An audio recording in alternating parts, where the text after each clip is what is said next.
दोस्तों आपके अपने चैनल आई प्लस अकेडमी में आपका स्वागत है। आज हम 2013 का एसएससी जीडी का पेपर करने वाले हैं। तो आपके सामने पहला क्वेश्चन है। बिना टाइम वेस्ट किए हम सारे 25 क्वेश्चन करते हैं। देखिए आप किस तरीके से कितने इजी क्वेश्चन है। यानी कि आप अगर जीडी की तैयारी कर रहे हो तो 25 में से 25 नंबर 100% आप रीजनिंग में ला सकते हैं। ये मेरी गारंटी। अगर आप मेरे साथ लास्ट तक जुड़े रहेंगे तो आपके 25 में से 25 आने से कोई नहीं रोक सकता है। चलिए पहला क्वेश्चन है आपके सामने कि 20 लोगों के एक समूह में 8 लोग हिंदी पढ़ते हैं, 11 लोग जो है अंग्रेजी पढ़ते हैं। तो ये देखिए 8 जो है हिंदी वाले हैं और ये 11 लोग कौन है, ये हिंदी वाले हैं और ये 11 लोग इंग्लिश वाले हैं। जबकि 5 लोग इनमें से कुछ भी नहीं पढ़ते हैं। अब खुद सोचिए 20 में से 5 लोग ऐसे जो कुछ भी नहीं पढ़ते हैं, यानी कि ना तो हिंदी पढ़ते हैं ना इंग्लिश। इसका मतलब 15 लोग जो है या तो हिंदी पढ़ेंगे या इंग्लिश।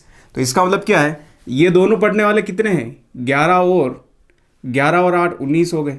अब 19 में से जो पढ़ने वाले या तो हिंदी पढ़ने वाला या इंग्लिश पढ़ने वाला कितने हैं, 15। क्यों, वो खुद ने बोल दिया कि 5 तो ऐसे जो कुछ भी नहीं पढ़ने वाले। तो इसका मतलब बच्चे भी तो पढ़ने वाले कुछ ना कुछ तो पढ़ रहे हैं। अब कुछ ना कुछ में क्या आएगा, या तो हिंदी है या इंग्लिश। तो इसका मतलब इसमें से हम क्या कर देंगे, 15 माइनस।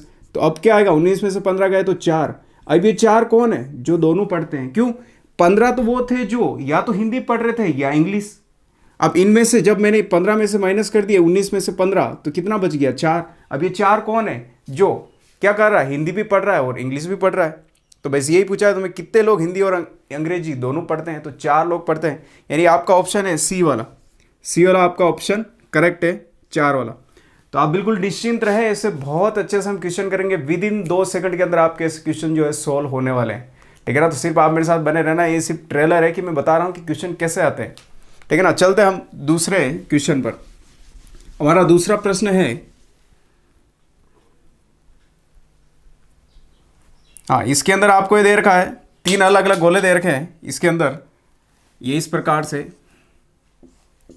2 3 30 5, फिर एक ये दे रखा है 5 1 -5 1, और तीसरा गोला दे करके आपसे पूछ रखा है क्वेश्चन मार्क करके कि क्या आएगा। यानी कि आपको इससे संबंध निकालना है और ये संबंध इसके अंदर लगाना है कि किस प्रकार से होगा। अब देखिए ये संख्या ज़्यादा है। मैंने पहले ही बताया पहले वाले वीडियो में मैंने कि जब संख्या ज़्यादा हो इसका मतलब क्या हो रहा है, या तो गुणा हो रहा है या वर्ग होकर के गुणा हो रहा है या जुड़ रहा है। तो अब देखिए इसका मतलब तो क्या है, अगर इनका हम गुणा करते हैं तीनों का, तो 5 तेरी 15, 15 दूनी 30, यानी कि तीनों का गुणा करने पर ये आ रहा है। एक का गुणा करेंगे 1, और फिर यहाँ पर है ना, हाँ यहाँ माइनस है, ठीक है ना। तो 1 का गुणा अगर करेंगे हम 1 से, -1 का 1 से, तो -1 ही होगा। और -1 को जब 5 से करेंगे तो -5, इसका तो ये भी आ रहा है। तो इसका मतलब हम भी क्या करेंगे, इन तीनों को क्या किया, इसने गुणा किया। देखो ये गुणा किया तो यहाँ 30 आया। फिर इसने यहाँ पे 5 1 और 1 को गुणा किया इसने, ये -1 को, तो कितना आया, -5। इसी प्रकार इसमें हम गुणा करेंगे 4 × 3 × -1, 4 तेरी 12, 12 को अगर -1 से गुणा करेंगे तो क्या आएगा, -12। और -12 आपका कौन सा ऑप्शन है इसके अंदर, बी वाला। तो बी वाला ऑप्शन आपका -12 वाला करेक्ट होने वाला। देखिए कितना सिंपल क्वेश्चन है। यानी कि जब भी बड़ी संख्या हो यहाँ पर, तो एक बार दिमाग में फट से लॉजिक लगाना कि बड़ी संख्या, इसका मतलब या तो ये वर्ग होकर के जुड़ रहे हैं या फिर ये गुणा हो रहे हैं। अब बाकी तो आप कर ही नहीं सकते। नॉर्मली भी क्या, अगर आप इसे जोड़ोगे तो क्या 30 बनेंगे, क्या नहीं बनेंगे। इसलिए ऐसा फालतू में ऐसा उल्टा पुल्टा ना सोचे उस टाइम पे। जब संख्याएं बड़ी हो तो या तो गुणा होगा या वर्ग होकर के जुड़ेंगे वो। ठीक है ना। अगला क्वेश्चन है हमारा, अगला क्वेश्चन है आपको यहाँ दे रखा है 50 65 82, और यहाँ क्वेश्चन मार्क है और फिर दे रखा है 122। देखो देखने पर ही स्पष्ट हो रहा है, अगर आपको वर्ग याद है 2 से लेकर के अगर 20 तक, यानी 2 से 11 तक भी याद है, तो भी आपका इसमें काम चलने वाला है। क्योंकि हमें पता है 5 का वर्ग, यानी यहाँ देखेंगे तो 7 का वर्ग कितना होता है, 49, और यहाँ देखेंगे तो 8 का वर्ग कितना होता है, 64, और 9 का वर्ग 81, और 10 का वर्ग कितना होता है, 100, और इसी प्रकार 11 का 121। तो इसमें आपको एक चीज़ दिख रही है कि इसमें अगर मैं 1 प्लस करता हूँ तो ये कितने बन रहे हैं, देखो 50। फिर 1 प्लस कर रहा हूँ तो इसमें कितने बन रहे हैं, 65, है ना। +1 करने पे 65 बन रहे हैं। फिर इसमें +1 करूँगा तो कितने बन रहे हैं, 82 बन रहे हैं। इसमें +1 करूँगा तो कितने बनेंगे, 101, है ना। यहाँ पर 1 करते हैं प्लस, तो ये बन रहा है 101। इसी प्रकार इसमें +1 करेंगे तो क्या बन रहा है, 122। तो आप खुद देखिए, ये 50 है, यहाँ पर ये 50 है, 65 है, यहाँ 65 है, 82 है, यहाँ 82 है, 122। तो इसका मतलब क्या कर रखा है इसने, वर्ग करके एक उसमें एक्स्ट्रा जोड़ रखा है। तो हम भी यहाँ पर जब हमें पता है 7 के वर्ग में 1 जोड़ रखा है, फिर यहाँ पे यहाँ पे जाएंगे तो +1 हो रहा है, इसमें भी +1 हो रहा है, तो हम भी इधर क्या कर देंगे +1, इसीलिए तो 9 से हमने 10 लिखा है। अब 10 का हमें भी क्या करना है, वर्ग करके 1 जोड़ना है। 10 का वर्ग 100 होता है, 100 में जोड़ेंगे 1 तो 101। तो 101 ऑप्शन आपका कौन सा है, ए वाला ऑप्शन है आपका, 101 वाला, ए वाला राइट है। तो अगर आपको वर्ग याद है तो ऑटोमेटिक आपके दिमाग में आ जाएगा कि हाँ कि ये 82 आ रहे हैं, इसका मतलब 82 तो 81 के पास होता है, और 81 9 का वर्ग होता है। जैसे ये देखोगे आप 65, तो 8 का वर्ग 64 होता है, 64 से 1 ज़्यादा है, तो ऑटोमेटिक दिमाग में आएगा अगर आपको वर्ग याद है। तो इसका मतलब आपको वर्ग भी याद करने पड़ेंगे और क्यूब भी याद करने पड़ेंगे। ठीक है ना, आगे चलते हैं। अब हमारा चौथा क्वेश्चन है कि छात्रों के एक पंक्ति में गणेश अंतिम एक और 7वें स्थान से और दूसरी ओर 11वें स्थान से बैठा है। देखिए जब ऐसे क्वेश्चन आए कि एक और इधर से तो है 7वें और इधर से जो भी मान लो कि इधर से 10वें पे इधर 15वें से, तो अब ये कैसे क्या करते देखना, मैं शॉर्टकट भी बताऊंगा और एक बार इसमें आपको इसका प्रोसेस भी बताता हूँ। मान लीजिए ये एक पंक्ति है, अब ये बोल रहा है एक छोर से 7वें नंबर पे, यानी कि पहला, दूसरा, तीसरा, चौथा, पांचवा, छठा और सातवां, यानी इस छोर से 7वें नंबर पे बैठा है। अब इधर से बोल रहा है कि इधर से 11वें नंबर पे बैठा है, तो मान लीजिए 1 2 3 4 5 और यहाँ पे 6 7 8 9 और 10 और यहाँ पे 11।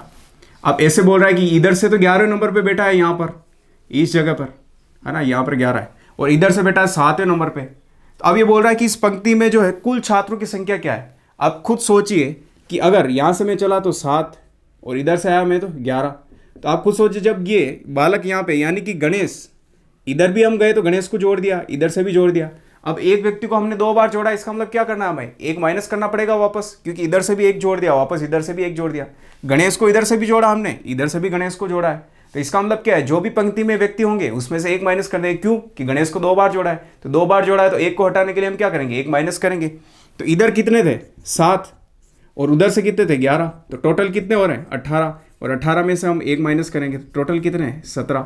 अब इसका देखिए फॉर्मूला, देखिए ट्रिक, जब भी ऐसा क्वेश्चन आता है राइट और लेफ्ट को दोनों को जोड़ लेना है, -1 कर लेना है, ये आपकी ट्रिक है। अब राइट से अगर देखें इधर से मान लो तो कितना है 11, इधर से देखें तो हम कितना है 7, ये लेफ्ट 7, -1 कर दो इसमें फॉर्मूला के हिसाब से, 11 और 7 कितने 18, 18 में से 1 गया तो ये 17 आंसर आपका। और 17 कौन सा है ऑप्शन आपका, ए वाला ऑप्शन है जो आपका सही है इसमें 17वां। ठीक है ना, तो कितना इजी क्वेश्चन है, यानी कि आपको सिर्फ r+l-1 याद रखना है, ऑटोमेटिक क्वेश्चन आपके होने वाले हैं। चलिए अगले क्वेश्चन पे चलते हैं हम।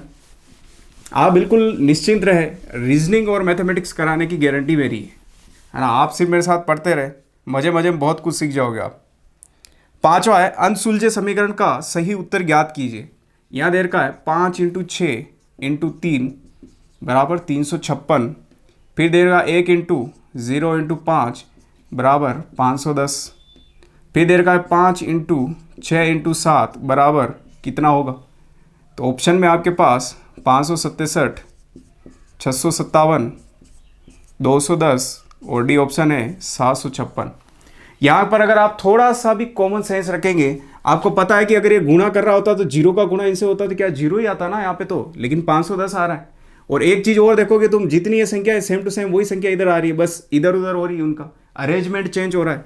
यानी देखिए 5 6 3 है तो इसमें भी 5 है, 6 भी है, 3 भी है। तो इसने क्या किया, देखिए 5 जो है 5 को इसने कहाँ लिख दिया, बीच में, ये देखिए बीच में लिख दिया, और जो लास्ट में था उसको कहाँ लिख दिया, फर्स्ट में, और जो बीच में था उसको लास्ट में, देखो 6 को लास्ट में। इसमें भी ऐसे ही कर रखा है इसने, जो पहले वाला शुरू में है इसको बीच में रखा है, देखो बीच में, ये शुरू वाले को भी इसने बीच में रखा था, और जो लास्ट वाला है इस लास्ट वाले को कहाँ रखा है, फर्स्ट में, देखो लास्ट को इसने फर्स्ट में रखा है, यहाँ फर्स्ट।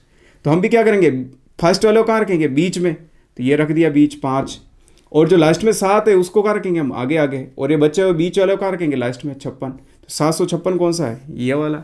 जो ये करता है वही हमें कर देना है, बस इसने क्या रूल लगाया, क्या नियम लगाया, किस टेक्निक से लिखा है, हमें सिर्फ वो पकड़ना होता है। और ये कब आएगा, जब आप बहुत सारा अभ्यास कर लोगे।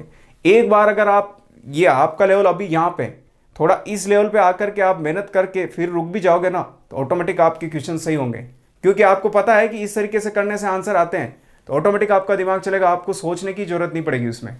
ठीक है ना, चलते हैं आगे अब अगले क्वेश्चन पर। हमारा अगला क्वेश्चन है ESRTARUNAT, ये कुछ शब्द लिख रखा है और इसमें लिख रखा है इसने, इसके लिए ई के लिए 1, 2, आर के लिए 3, टी के लिए 4, ए के लिए 5, आर के लिए वापस 6, यू के लिए 7, एन के लिए 8, ए के लिए 9 और टी के लिए 10। तो ये बोल रहा है सार्थक शब्द बनाने के लिए निम्नलिखित अक्षरों को सुलझाइए और फिर अक्षरों को सही अंकीय स्थिति में लिखिए। सार्थक शब्द बनाना है, मतलब ये जो लिखे हुए अक्षर इनसे कुछ न कुछ ऐसा बनेगा जो सार्थक शब्द होंगे। अगर आप इनमें से देखेंगे इतने बड़ा है, इसका मतलब तो क्या एप्पल एप्पल की या बॉय की कैट की स्पेलिंग तो बनेगी नहीं छोटी, है ना, बड़ी स्पेलिंग। तो आप इसमें देखेंगे तो ये कहीं ना कहीं एक, अगर आपने रेस्टोरेंट की स्पेलिंग देखी है तो वो बन रही है इसके अंदर RESTAUR, रेस्टोरेंट RANT, ये हो गया इसका रेस्टोरेंट। अब देखिए इसके अंदर ऑप्शन में अगर आप देखेंगे शुरू में, मैं वो शॉर्टकट में बता रहा हूँ कि ऐसे ऑप्शन को कैसे काटते हैं हम। शुरू वाला अक्षर देखिए, एक तो 10 लिखा है, एक 3 लिखा, एक 1 लिखा और एक 9 लिखा है। अब रेस्टोरेंट में क्या आ रहा है, आर के लिए क्या है, एक तो 3 है और एक आर के लिए क्या है 6। तो इसका मतलब ये 3 वाला ही तो होगा बी वाला।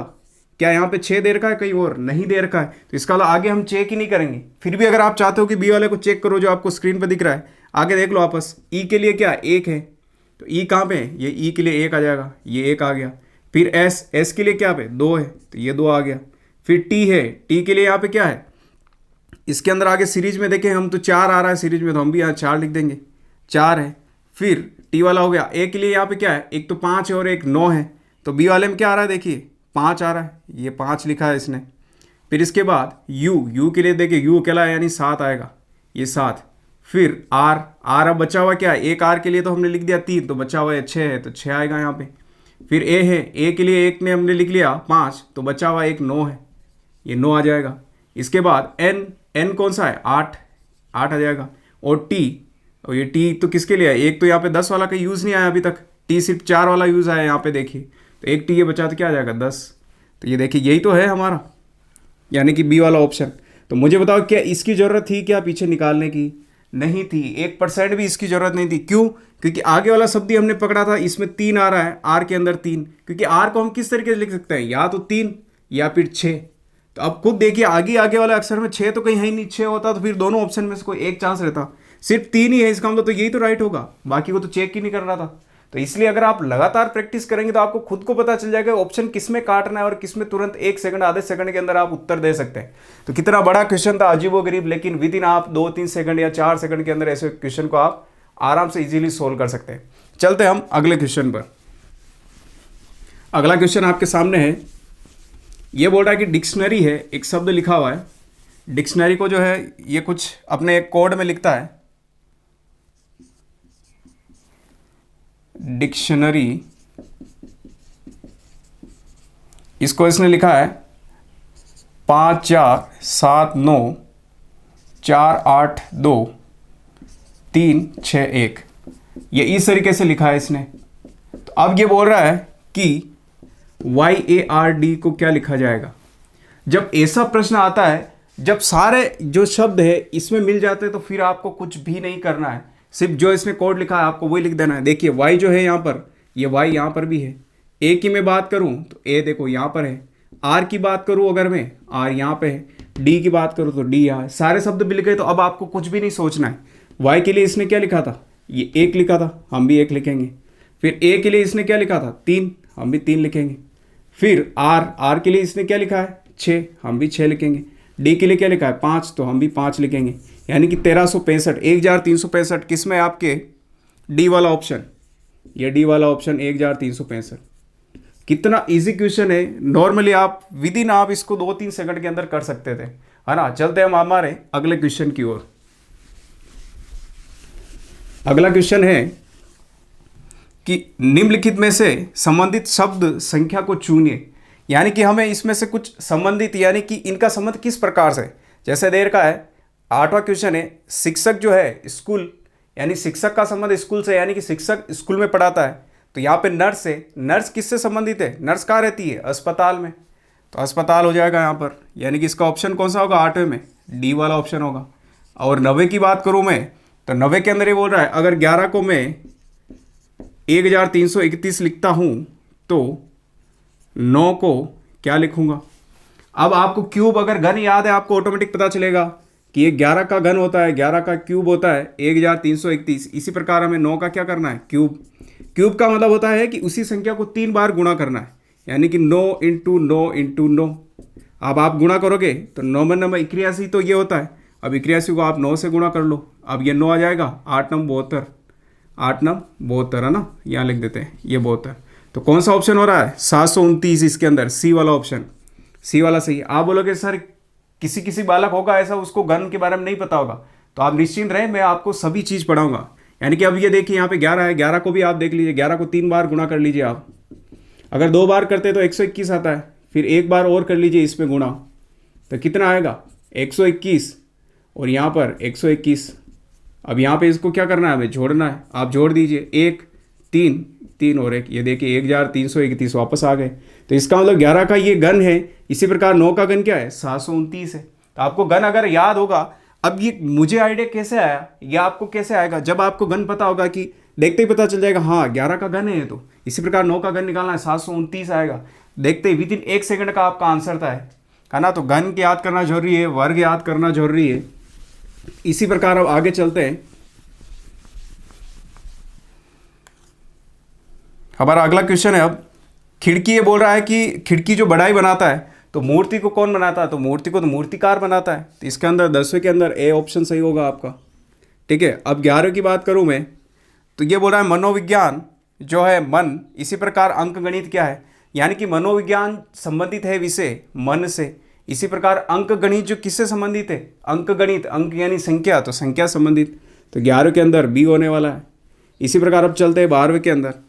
अब 12वें में क्या है, बर्फ ठंडक, बर्फ संबंधित है ठंडक से, तो पृथ्वी किससे संबंधित है, यानी बर्फ के अंदर क्या होती है, बर्फ के अंदर ठंड होती है ना, बर्फ के अंदर क्या होती है, ठंड। इसी प्रकार से पृथ्वी के अंदर क्या होता है, गुरुत्वाकर्षण होता है। गुरुत्वाकर्षण, गुरुत्वाकर्षण यानी क्या होता है, पृथ्वी के खींचने की क्षमता, यानी कि अगर मैं खड़ा हूं पृथ्वी पे तो अभी गुरुत्वाकर्षण की वजह से खड़ा हूं। अंतरिक्ष में होता तो अभी कहीं ना कहीं उड़ रहा होता ऑटोमेटिक, जैसे पंख उड़ता है छोटा हल्का सा पंख हवा में इधर उधर, इस प्रकार से। यानी कि पृथ्वी में बांधे हुए, तो पृथ्वी के अंदर क्या है, गुरुत्वाकर्षण बल। इसी प्रकार बर्फ के अंदर क्या था, बर्फ के अंदर ठंडक होती है। इसी प्रकार पृथ्वी के अंदर क्या है, गुरुत्वाकर्षण है ना। तो आप ये लिख सकते हैं। अब अगला क्वेश्चन है हमारा, हाँ 13वां क्वेश्चन है कि दिए गए उत्तरों में से कौन सा उत्तर निम्नलिखित का आरोही क्रम में सार्थक क्रम होगा। अब बच्चे दो तरह के होते हैं यहाँ पे, एक तो आरोही और एक अवरोही में जो है कंफ्यूजन होते हैं। आरोही और अवरोही, आरोही का मतलब होता है बढ़ते कदम, बढ़ता यानी छोटे से बड़ा बड़ा बड़ा बड़ा, इस प्रकार से जाते जाते बड़ा होता जाएगा। आपने मूवी देखी होगी, एक मूवी है उसमें आरोही नाम की एक हीरोइन होती है। अब यही मान लीजिए पीछे उसके जो है एक हीरो भाग रहा है और धीरे धीरे भागते हुए उसकी स्पीड तेज हो रही, मान लीजिए आरोही है। आप कभी नहीं भूलेंगे, इस टेक्निक से याद रखेंगे। आरोही एक हीरोइन है और यहाँ से मान लीजिए एक लड़का है, ये भाग रहा है और यहाँ से उसकी ट्रेन जा रही है। पहले स्पीड थोड़ी कम थी, फिर ट्रेन ज़्यादा चली तो और तेज और तेज और तेज और तेज, धीरे धीरे इसकी ने क्या किया, अपनी स्पीड बढ़ा दी। किसके लिए, आरोही के लिए। ये आरोही जा रही इधर, है ना। अब तो याद रहेगा आपको, आरोही के लिए। तो धीरे धीरे इसने क्या किया, देखो अपनी स्पीड बढ़ा दी। तो अब जब भी आरोही क्रम आएगा इसका मतलब क्या है, सबसे पहले तो कम होगा, फिर बड़ा बड़ा बड़ा बड़ा, इसी प्रकार से। तो यहाँ आरोही, तो ये बोल रहा है आरोही क्रम में लिखिए। तो देखिए पहला वाला है 0640, ये सबसे क्या है, सबसे छोटा है। इसके बाद फिर कौन सा है, इसके बाद इससे बड़ा अब कौन सा है, तो इसके बाद 1335 है। अब 1335 के बाद इसके बाद और कौन सा बड़ा है, तो 2930 है। 2930 के बाद 2000 है। अब इसको अगर मैं क्रम में लिखूं तो ये कौन सा क्रम था, कौन सा वाले था है, 1 नंबर पे। और 1335 किस पे था, 3 नंबर पे। और ये 1930 किस पे था, 2 नंबर पे। और इसी प्रकार 2000 किस पे था, 4 नंबर। तो ये आपका आंसर है 1 3 2 4। 1 3 2 4 किस में, यानी कि डी ऑप्शन, आपका डी ऑप्शन इसमें राइट होने वाला है। तो अगर आपको आरोही क्रम आज से समझ में आ गया तो अवरोही तो इसका उल्टा हो जाता है, घटते क्रम। तो आरोही का मतलब मान लीजिए कि हीरोइन है और हीरो उसके पीछे भाग रहा है, ट्रेन जा रही है, तो धीरे धीरे वो अपनी स्पीड तेज कर रहा है। क्यों, क्योंकि गाड़ी की स्पीड तेज है, रेल की स्पीड तेज है ट्रेन की, तो ये तेज कर रहा है। इसी प्रकार हमें इस संख्या को ऐसे याद रखना है कि सबसे पहले कम, फिर बड़ी संख्या, फिर उससे बड़ी बड़ी बड़ी। तो ये कौन सा हो गया, आरोही। बहुत ही जुगाड़ वाले कंसेप्ट से मैंने आपको याद करवा दिया है। अब आप चाहोगे तो भी इसे नहीं भूल पाएंगे। ठीक है, अब चलते हैं हम अगले क्वेश्चन पर।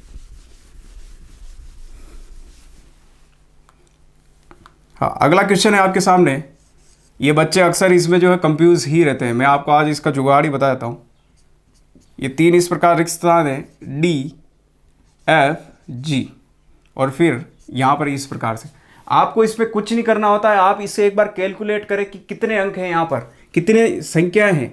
1 2 3 4 5 6 7 8 9 10, टोटल कितने हैं? टोटल है 10। अब 10 के अगर आप टुकड़े करते हो तो कैसे हो सकते हैं? 5 टुकड़े होकर, यानी कि 2 टुकड़े करेंगे हम, 5 टुकड़े करेंगे 2 2 के, तो एक तो ये हो सकता है। या फिर 2 बार टुकड़े करेंगे किसके? 5 के। तो इस प्रकार से अगर 5 को गुणा करेंगे तो 10, 2 को 5 से करेंगे तो 10। ये टुकड़े के अलावा और तो कोई टुकड़ा नहीं बनेगा इसका। तो या तो टुकड़े होंगे 5 5 के 2 टुकड़े, यानी कि 1 2 3 4 5, यानी कि यहाँ से यहाँ तक का टुकड़ा होगा। एक टुकड़ा होगा यहाँ से यहाँ तक का। या फिर एक टुकड़ा ऐसा होगा जिसमें 2 2 के टुकड़े होंगे 5 बार, 1 2 3 4, ये 5, इस प्रकार से होंगे। तो अब क्या करते हैं हम? सबसे पहले ये ट्रिक लगाते हैं, यानी 5 के 2 टुकड़े। अब यहाँ से लेकर के यहाँ तक आप खुद सोचिए, यहाँ से ये स्टार्ट हो रहा है, यानी कि इस टुकड़े में पहली संख्या क्या है? पहला अंक जो भी हमारे नंबर है वो क्या है? बी है। तो इसी प्रकार पहले में हम क्या लिख देते हैं? यहाँ पे मान लीजिए यहाँ लिख देते हैं हम बी, ये लिख दिया। अब दूसरे वाले में यहाँ पे क्या है? अब देखिए दूसरे में, अब इससे इधर लेंगे, इसके अंदर तो पहला ये आ गया। अब दूसरे में इसमें क्या है? डी, तो हम भी दूसरे में क्या लिख देंगे? यहाँ पे डी। और तीसरे में देखिए एफ है, इसमें भी तीसरे में एफ है। अब चौथे में क्या है? जी है, तो हमने भी क्या लिख दिया? जी। तो हमारा ये काम तो पूरा बैलेंस हो गया। अब बचा है यहाँ पर, यहाँ पर क्या आना चाहिए? जब तुमने देखा है पहले पे बी है तो इसमें पहले बी है, दूसरे पे डी है, डी है, तीसरे पे एफ है तो एफ है, चौथे पे जी है तो इसमें भी जी है। इसका मतलब पांचवें में भी तो सेम होना चाहिए। अब पांचवें में सेम का मतलब क्या है? 1 2 3 4 5, ये वाला एक तो ये वाला, और इसमें भी 5 ये। अगर मैं रिक्त स्थान से गिनूँ तो कौन सा हो रहा है? 1 2 3, यानी कि तीसरे नंबर का, एक तो हमें तीसरे नंबर का चाहिए, और फिर ये चौथा नंबर आ गया है 5वां, तो एक 5वां, तीसरा और 5वां नंबर अभी भी हमारा खाली है। जो रिक्त स्थान हमें टोटल 5 दिए गए थे, 1 2 3 4 5, 5 में से तीसरा खाली है, एक 5वां खाली है। तो अब जो आपके पास ऑप्शन है उस ऑप्शन को देखिए आप, यानी कि तीसरा और 5वां सेम होना चाहिए, क्योंकि इसमें भी लास्ट का सेम होना चाहिए। तो आप खुद ऑप्शन में देखिए ना, ऑप्शन में देख लीजिए आप, डी जी जी जी बी, और बी वाला ऑप्शन है आपके सामने डी जी जी बी जी, है ना। आप टेंशन ना लें, अभी देखना कैसे किस प्रकार से आंसर आते हैं। बी जी डी जी जी, और डी वाला ऑप्शन है आपके सामने G D G G B. अगर आप इसमें से देखेंगे तो मैंने बताया कि तीसरा और 5वां सेम होना चाहिए। तीसरा और क्या 5वां यहाँ पे सेम है? नहीं है। तीसरा और 5वां सेम है? हाँ सेम है। यहाँ पे देखिए, क्या तीसरा और 5वां सेम है? नहीं है। क्या तीसरा और 5वां सेम है? नहीं। क्यों? हमें तो यहाँ सेम लाना है, क्योंकि हमारे आगे वाले 4 डिजिट सेम है तो पीछे वाला भी तो सेम होगा। और मैंने 3 और 5 क्यों लिखे? मेरे पास जो रिक्त स्थान थे 5 थे, 1 2 3 4 और एक 5, तो इसमें से 1 2 के लिए तो मुझे जुगाड़ हो गया, इस 4 के लिए भी हो गया, लेकिन इस 3 के लिए जुगाड़ नहीं हुआ था, और एक 5 के लिए। तो तीसरा और 5वां रिक्त स्थान खाली था, इसका मतलब लास्ट वाला है, तो दोनों सेम होंगे। और सेम किस में? दोनों यहाँ पर जी और जी। देखिए पहले में डी है, ये देखिए डी आ गया रिक्त स्थान में। दूसरे में क्या है? जी, ये देखिए दूसरे में जी आ गया, है ना। इसी प्रकार चौथे में क्या है? बी, तो देखिए 1 2 3 4 बी आ गया। तो इसका मतलब ये वाला सही है हमारा, बी वाला ऑप्शन। विद इन आप इसको 10 सेकंड के अंदर कर सकते हैं, इससे ज़्यादा नहीं। आपको सिर्फ पहले यहाँ संख्याएं गिननी है। यहाँ मैं पहले बताता हूँ, यहाँ 8 आ सकती है, 6 आ सकती है, 4 आ सकती है, 16 आ सकती है, 12 आ सकती है। अब 12 आती है तो क्या करते हैं हम? 3 का जो हम 4 बार कर लेते, 3 3 के टुकड़े 4 बार, 3 दूनी 6, फिर 9, फिर 12। इस प्रकार से हम अलग अलग इसको समझ सकते थे, ठीक है ना। तो आगे करेंगे ऐसे क्वेश्चन, आप बिल्कुल टेंशन ना लें। ये बहुत ही मज़ेदार क्वेश्चन है, जितने कठिन लगते हैं उतने है ही नहीं। ये आपको ऑप्शन में ही पता चल जाता है कि कौन सा ऑप्शन इसके अंदर सही होने वाला है ना। तो ये सिर्फ एक ही एक ट्रेलर था, इसलिए आप नो टेंशन रहे, हम बहुत कुछ सीख के जाने वाले हैं।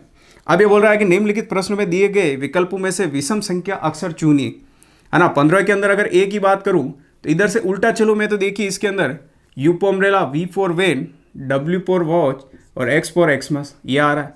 और अगर मैं बी की बात करूँ तो देखो पी क्यू आर एस, ये उल्टा इस प्रकार से चल रहा है। अगर मैं सी की बात करूँ तो के एल एम और एन, ये इधर से आ रहा है।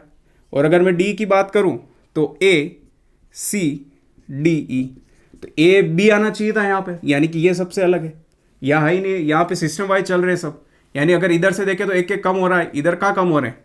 ई में से एक कम करेंगे तो डी, डी में से एक कम करेंगे तो सी, सी में से एक कम करेंगे तो बी आना चाहिए, नहीं आ रहा है। है ना। तो दोनों तरफ से आप देख सकते हैं, यानी इसके अंदर डी वाला ऑप्शन सबसे अलग है। अब इसके अंदर आप 16 देखेंगे तो 16 के अंदर आपको 4 ऑप्शन दे रखे, 24, 56, 84 और 94। अब ये बोल रहा है इनमें से अलग क्या है। अगर आप अलग की बात करेंगे इसमें, देखिए मैं एक काम करता हूँ, सबसे पहले ऐसे सोचता हूँ कि क्या इनमें से ऐसी कोई सी संख्या है जिसका सभी से गुणा हो रहा है और एक से गुणा नहीं हो रहा है। तो अगर मैं 12 से देखता हूँ तो 12 5 60 होता है, 56 से तो नहीं जाता, 12 दूनी 24 होता है, तो ये 96 होता है, वो ये भी नहीं जाएगा 12 से। अगर 9 से देखें तो 9 वाला भी इसमें नहीं जाएगा, इस प्रकार से। तो एक काम करते हैं, इसके अंदर थोड़ा अगर आप सोचेंगे तो आपको ऑटोमेटिक आइडिया आएगा कि किसी संख्या से भाग दे के देखते हैं कि भाग जाता नहीं जाता है। तो इसे आप भाग दोगे, अब 24 आते ही आपके दिमाग थोड़ा बहुत आइडिया आ जाएगा कि या तो 12 का भाग दूँ मैं या फिर 4 का भाग दूँ। तो इसमें 24 में तो 12 का भाग दोगे तो 12 दूनी 24 ये तो आ रहा है, लेकिन 12 5 60 ये नहीं कटेगा 12 से। इसका मतलब 4 का भाग देके देखते हैं, 4 का देंगे तो कितना आएगा यहाँ पे। अगर हम 4 का भाग देंगे, 4 छंग 24, अगर यहाँ पे भी हम 4 का भाग दे रहे हैं तो कितना आ रहा है, 4 एकम एक बार जाएगा 14 बार, है ना, 14 बार। और इसी में अगर 4 का भाग दोगे तो देखो 2 बार जा रहा है 8, एक 21 बार। और इसी प्रकार ये 94 है, इसमें आप 4 का भाग दीजिए तो 4 दूनी 8, बचेगा 1, यानी 14 बचेंगे। और 14 में तो लास्ट में 4 का भाग जाता ही नहीं पूरा पूरा, यानी कि इन तीनों में तो पूरा पूरा 4 का भाग जा रहा है, लेकिन लास्ट वाले में नहीं जा रहा है। इसका मतलब डी वाला ऑप्शन क्या है, राइट है, सबसे अलग है डी वाला ऑप्शन, है ना, 94। चलते अब हमारे 17वें क्वेश्चन पर। 17वां क्वेश्चन कैरम का है। अब कैरम किस प्रकार से होता है आपको पता है ना, कैरम खेलने वाला। कैरम तो ऐसे होता है, चौकट होता है इस प्रकार से, ये कैरम है। अब ये बोल रहा है कैरम है ABCD कैरम का खेल खेल रहे हैं, है ना। टोटल कितने जने हैं, 4 जने हैं। अब ये बोल रहा है AC और BD पार्टनर है, यानी A के सामने कौन बैठेगा, C, और इसी प्रकार B के सामने कौन बैठेगा, D, क्योंकि पार्टनर है, पार्टनर तो आमने सामने बैठते हैं, ठीक है।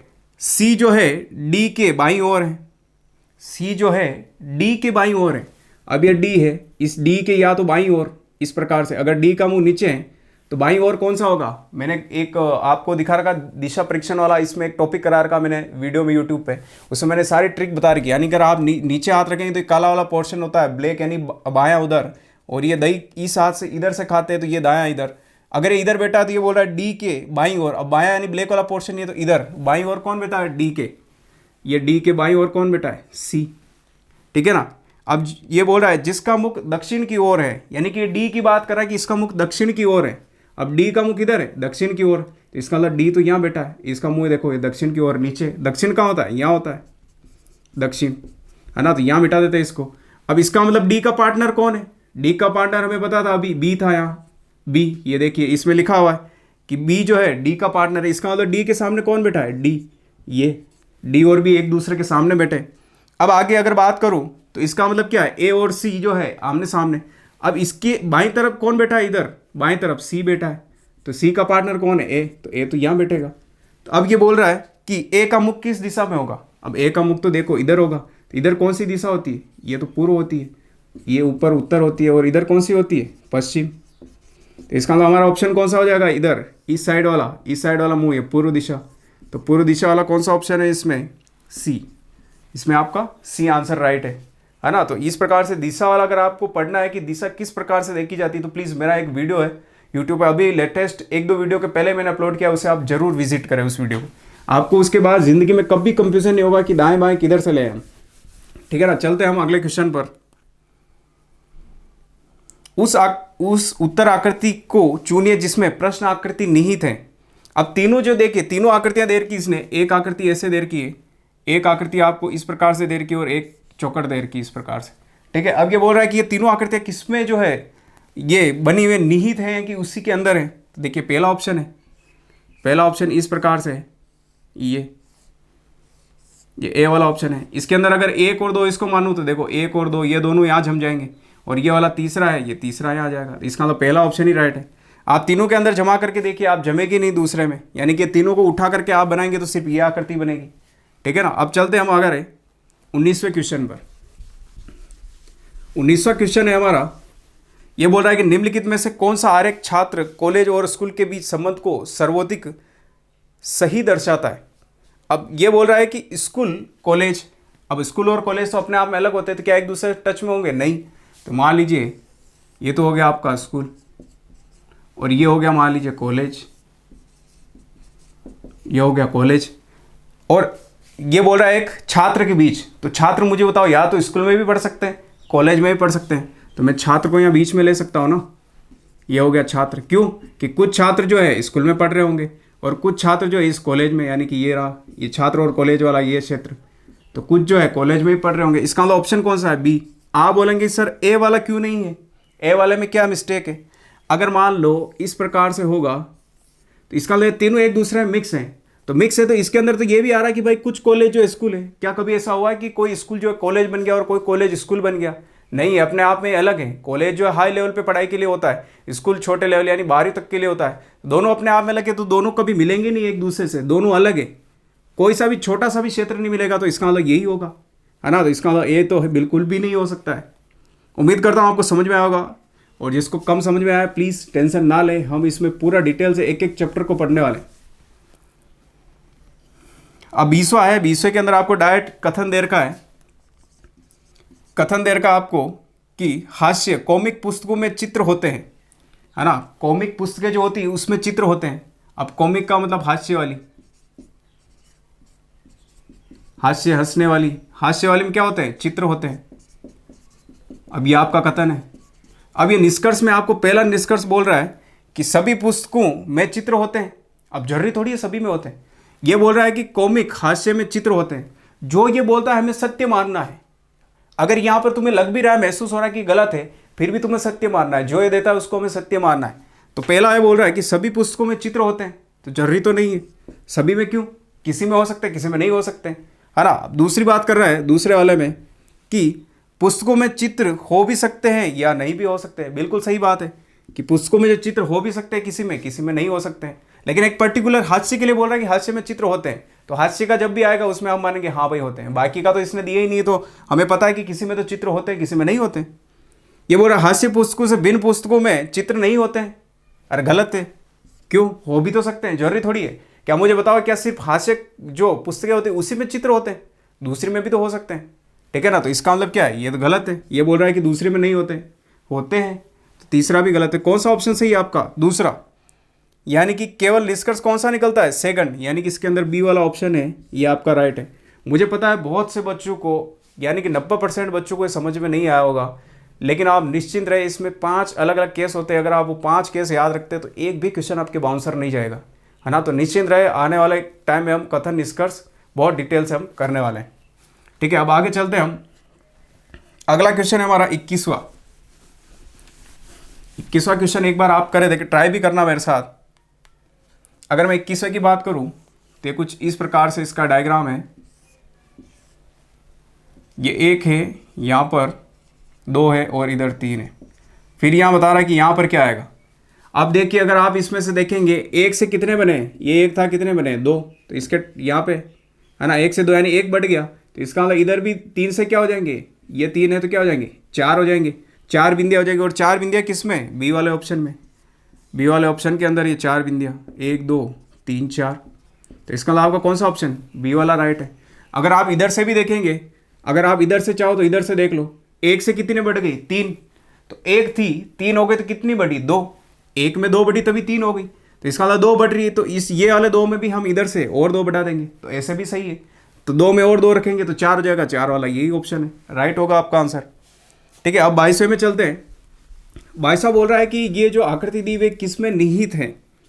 किस वाले के अंदर निहित है? मैं देखो बी ऑप्शन बनाता हूँ, आपको अब खुद को भी लगेगा कि हाँ सर आपने सही बनाया है, क्योंकि अगर आपकी प्रैक्टिस हो जाती है तो आपको देखकर ही पता चल जाएगा।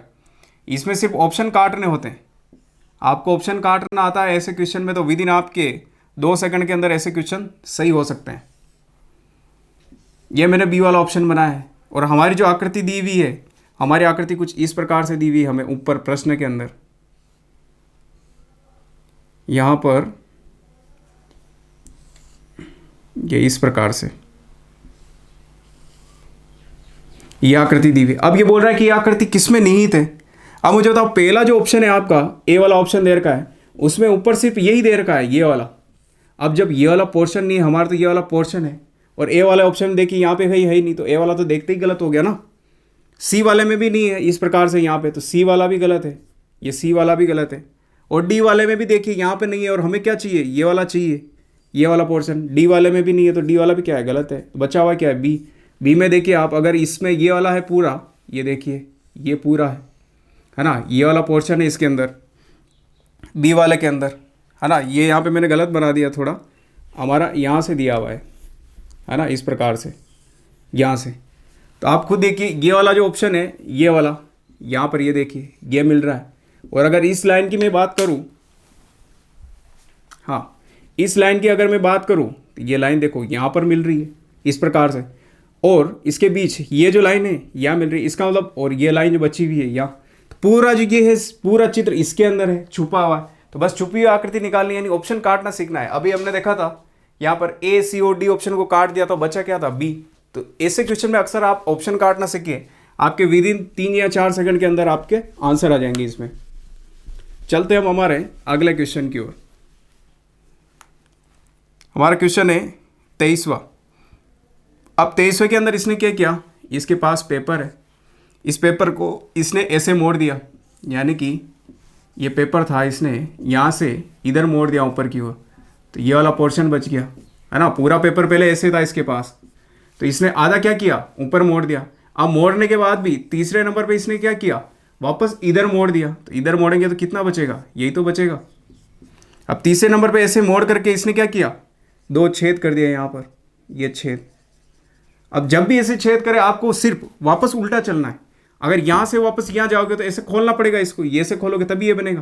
तो इसका मतलब क्या है, यहाँ पर भी तो ये छेद आएंगे इस प्रकार से, ये छेद। और अब ये बन गया तो इसको भी हम ऐसे खोलेंगे तभी ये बनेगा। तो इसको आप ऐसे खोलोगे तो ये चारों वापस कहाँ आ जाएंगे, नीचे आ जाएंगे, यहाँ पे ये आ गए। तो इसका मतलब कितने और है टोटल, 8। और 8 वाला ऑप्शन किसमें, इसमें बी वाला, बी वाला आपका राइट आंसर है। यानी कि इसमें जो आपने कटिंग करके जो छेद किया है, जस्ट आपको उल्टा चलना होता है, उसके बाद ऑटोमेटिक आपके सही हो जाता है। ठीक है ना। अब चलते हम हमारे 24वें क्वेश्चन पर। अब 24वां क्वेश्चन है हमारे